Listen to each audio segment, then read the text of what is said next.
connected. It appears that way. So let's get on the record, please. Okay, we are now on the record. This is State of Idaho versus Bryon Kohberger, case number CR 2805. We're conducting this status conference over Zoom. There are people in the courtroom, but all counsel are participating on Zoom. Representing the state is Ms. Jennings, Mr. Thompson, Mr. Nye, and Ms. Beatty.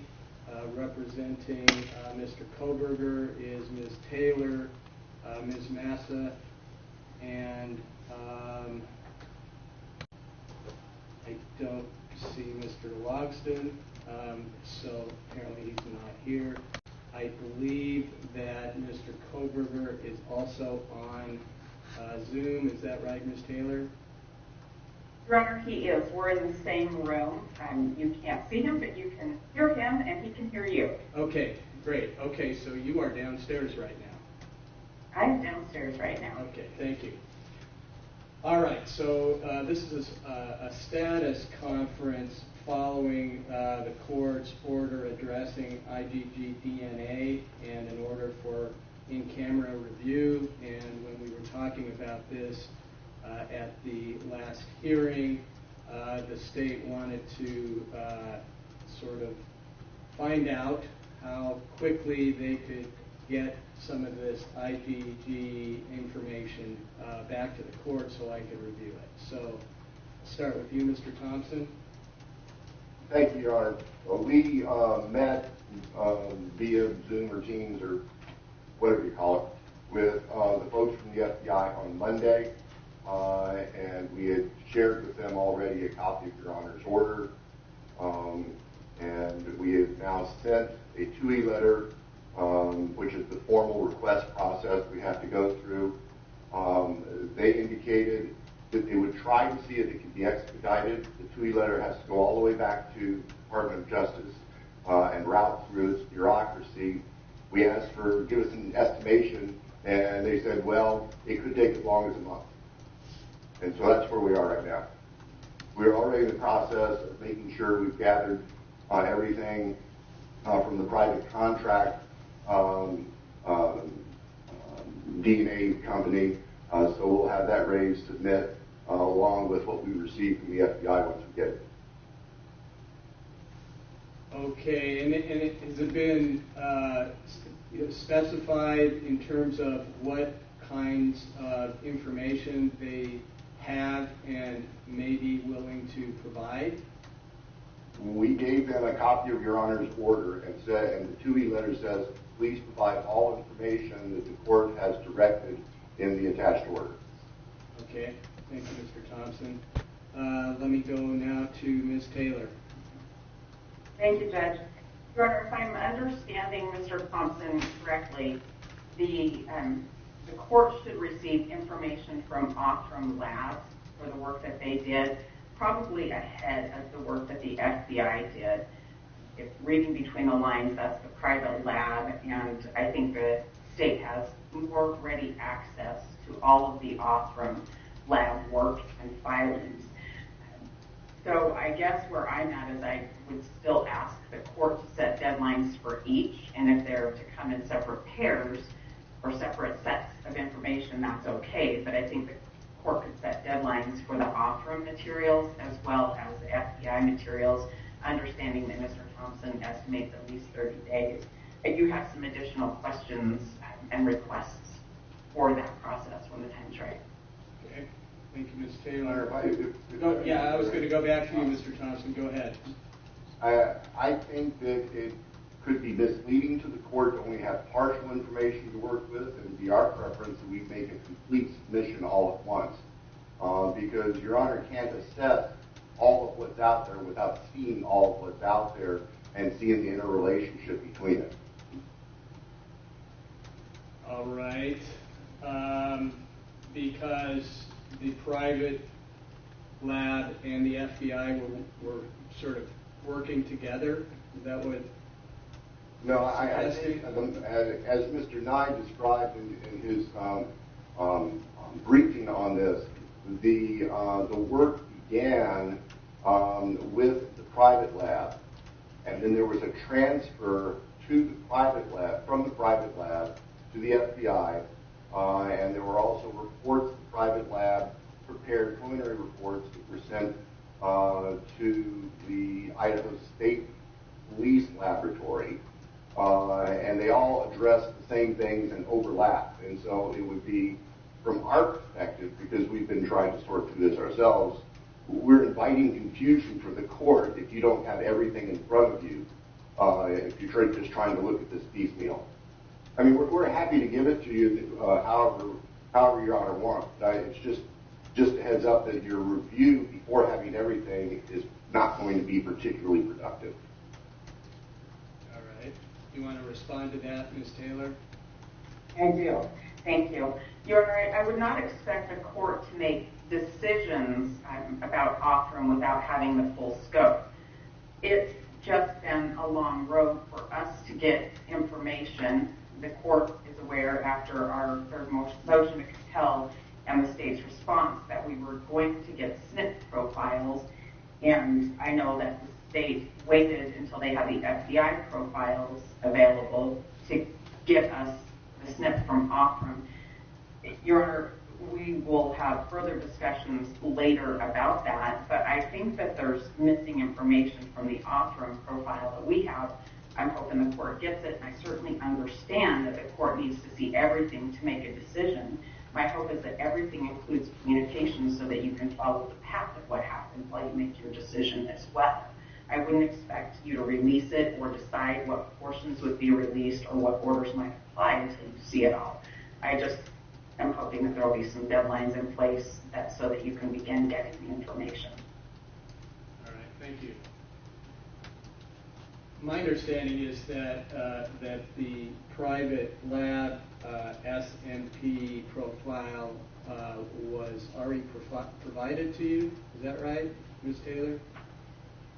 Your Honor, I received in discovery a SNP profile, SNP profile, that I believe came from Othram and one that came from the FBI. The Othram is not the FASTQ file, which is the general format that those come out in. It's a different kind of file, and it's a smaller data file than the FBI data file. And so I think that there's some issues with what we received from Othram.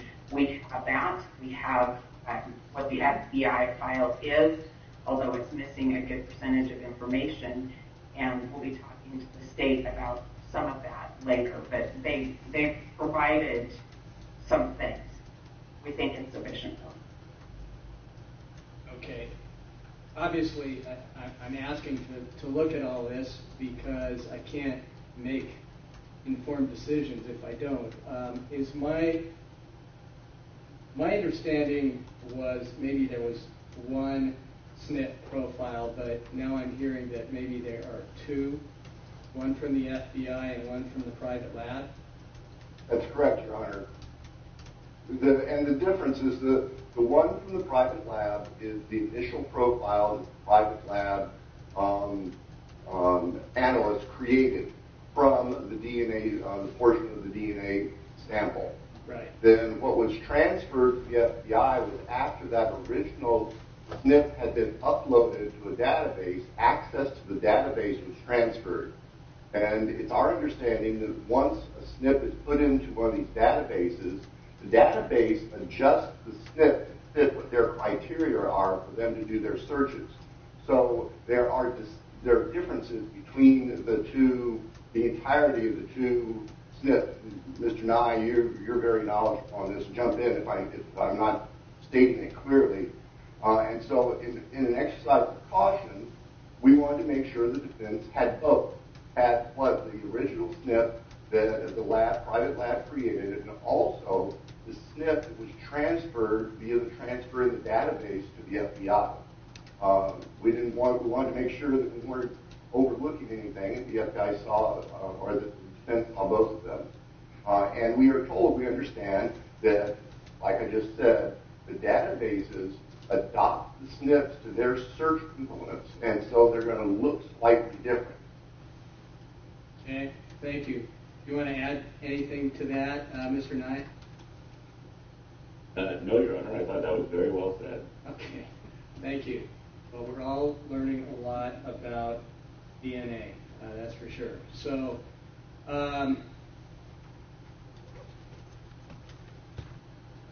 I don't know that I have the capacity to really examine the information piecemeal.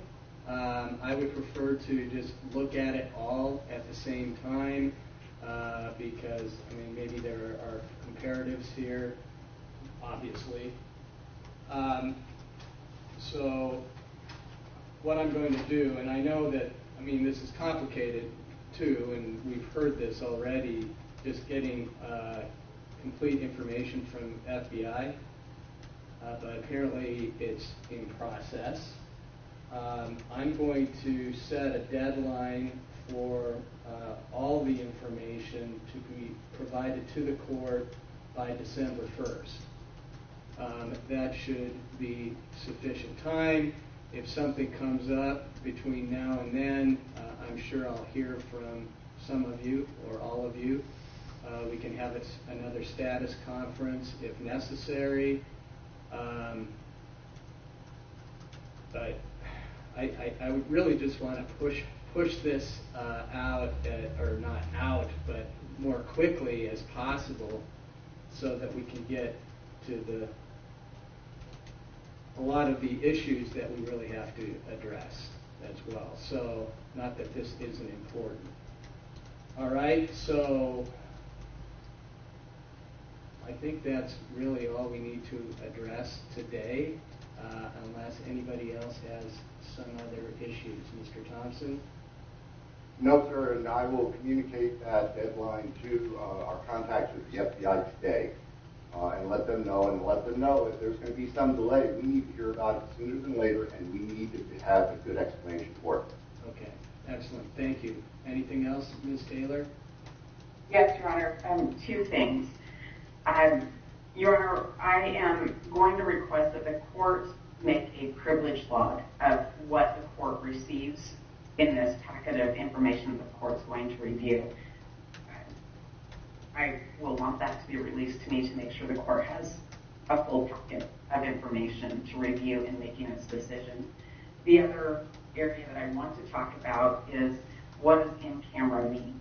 This is really complicated, and I would like to know how the court is going to learn about these things. If the court has to consult with anybody, I want to make sure that there's not going to be an FBI agent in the room with the court or anything like that to try to do the in-camera review to make heads or tails of what this stuff means. Well, that's a good question. I don't know the answer to that. A lot of what I'm reading and learning from is all the information that both sides have submitted to me, or telling me in these hearings. So I'm not pulling information from outside of that, because that's not on the record. I suppose if I have to bring somebody in to help me understand this, you will know that. Both sides will know that. Another way to look at this is I could have another hearing, and you all can help me understand this if that's necessary. I think I have a fundamental understanding about all of this, and that's I think expressed in the order. But I understand this is complicated stuff, and it's somewhat controversial. So I will do my best. That's the best I can do. All right. Anything else then? Your Honor, I'm not sure what counsel means by a privilege log. It seems to me to defeat the purpose of the in-camera review if the court tells the defense everything that it receives. I mean, that seems contrary. So I don't know what's being contemplated there. We are going to give you everything we get. And if the court has questions, the court can ask those questions however it feels it needs to. If the court wants to bring in outside help to understand in the way of an expert or something, we don't have a problem with that. We want the court to be able to make an independent decision on this, taking into account and considering the concerns that we have expressed through our briefing argument, and understanding the court's interest in ensuring the defense has access to what it legally would be entitled to, and that appropriate protections are put in place on sensitive or personal or private information as the court deems appropriate, so that third parties are not injured by what is occurring. Okay, thank you, Mr. Thompson. I interpreted that as that the state needs to document everything that they're getting just in case, so that if there is an issue down the line, that is documented. That doesn't necessarily mean that you turn that over to the defense automatically. So I don't know if Ms. Taylor suggested that you provide all that information to Ms. Taylor before I make a decision in camera. You want to clarify that, Ms. Taylor? Yes, thank you. Your Honor, what I am hoping that the court will do is just create a list or a log of what the court receives, not the detail of the content, but things like the raw data SNP profile from Othram, the communications between Othram and the FBI, not the content, just that you have those.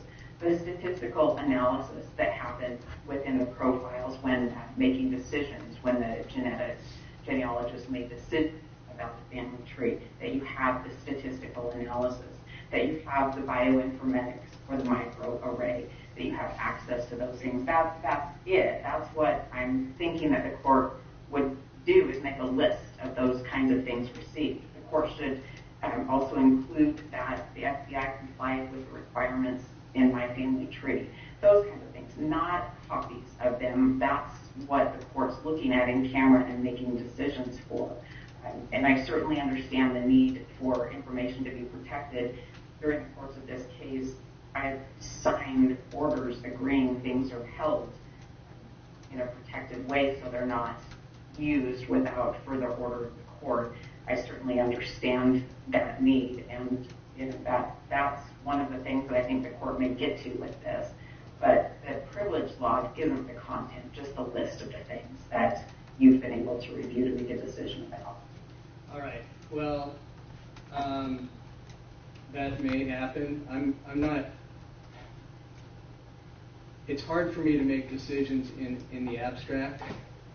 So, I'm going to see what I receive, what I get, and then I'm sure that the state is going to document all of that, and then I'll make a decision about what is disclosed. I mean, that's the reason for the in-camera review. But I do think that it's appropriate for you to understand exactly what was provided, even if you might not get to see it. But I just don't know what that is. So I'm not going to, bind myself yet. Okay, until I see what I get and when I get it. And that goes with, if I need to bring somebody in to, an independent DNA scientist, then, you all will get to know that. But I'm assuming that you are all very educated about this already, so maybe I don't need to do that. We'll see, all right? But if this can be provided sooner than December 1, that would be fantastic. Yes, sir, and that would be our intention. As soon as we have everything that is out there, it's our intention to put it together and submit it to the court and have kind of a list of table of contents or index, whatever you I don't want to call it, of everything that's being provided to the court. I will say, listening to Ms. Taylor's recitation of all sorts of specific types of stuff, that based on our understanding, there are items that she thinks ought to be there that do not exist in the way of documentation, form, in any fashion. We will give you everything that we are provided with, and we have asked for everything that exists, both from the private lab and from the FBI, and that's our intention. But I don't think that the lawyers ought to get into this guessing game of what should and shouldn't be there, particularly since it is our position defense has a fundamental misunderstanding of the difference between SNP profiles and traditional DNA comparisons and how that process works. When we start talking with statistics and those sorts of things, those don't necessarily apply in the investigative genealogy world. So I don't want there to be false expectations, and I certainly don't want the court to be misled that things of relevance exist that do not.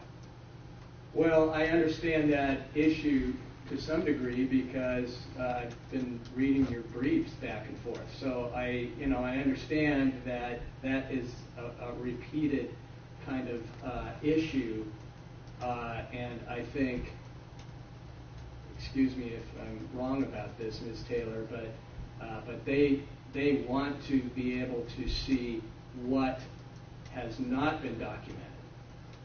So that's one of the issues that there's going to be a struggle about, and I understand that the process, the procedures of some of these IgG procedures are not documented.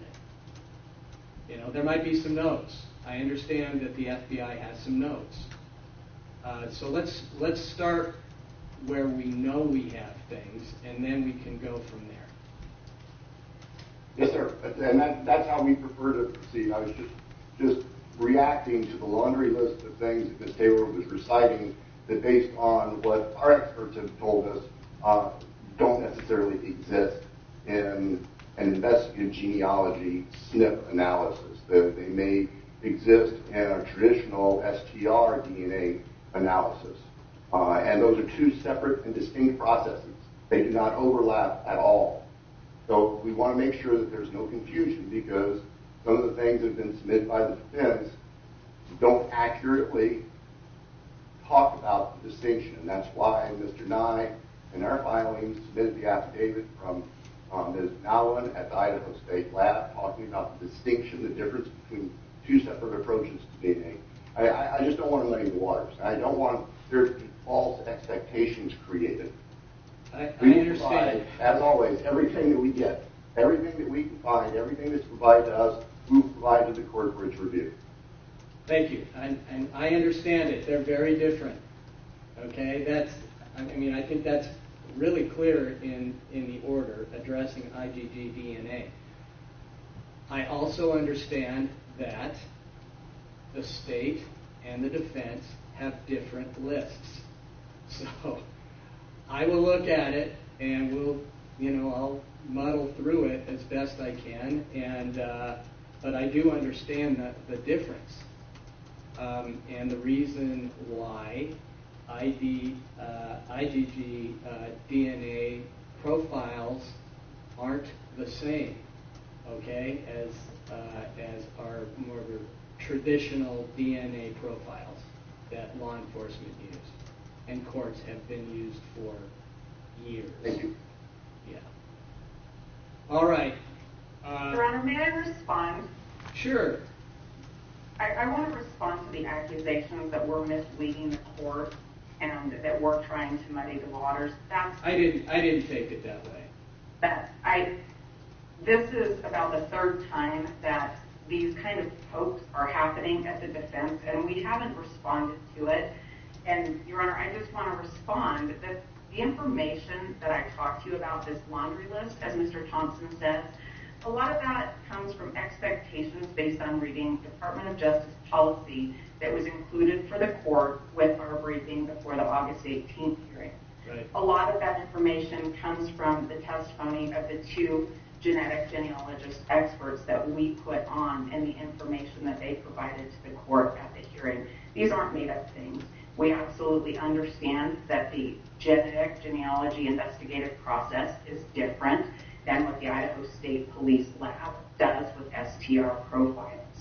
But there's analysis that happens along the way in building out these family trees to identify somebody. That was talked about in depth. We are not trying to mislead the court. We have been absolutely clear, and we've relied on Department of Justice policy in our expectations. So I just wanted to make a record of that. Okay. Your Honor, I'm not suggesting that Taylor is intentionally trying to mislead the court. It's our position that they have been provided with information that's not accurate and it's creating false expectations, and I don't want the court to be misled by that and to have expectations that are not accurate. That's all. Okay. Thank you both. And I really try hard not to get misleading information and then rely on it. So I will be very careful about this. This is really important, and it is, well, as I said in the order, this is a first impression in Idaho, and I want to make sure that we do it right the first time. That is exactly why I requested some information, the IgG DNA information, so that I could go through that and understand it better and make an informed decision for what should go to the defense and what maybe shouldn't. I can't make a decision about that yet. So, but I appreciate the separate positions that you both have, and we'll, like I said, do our best.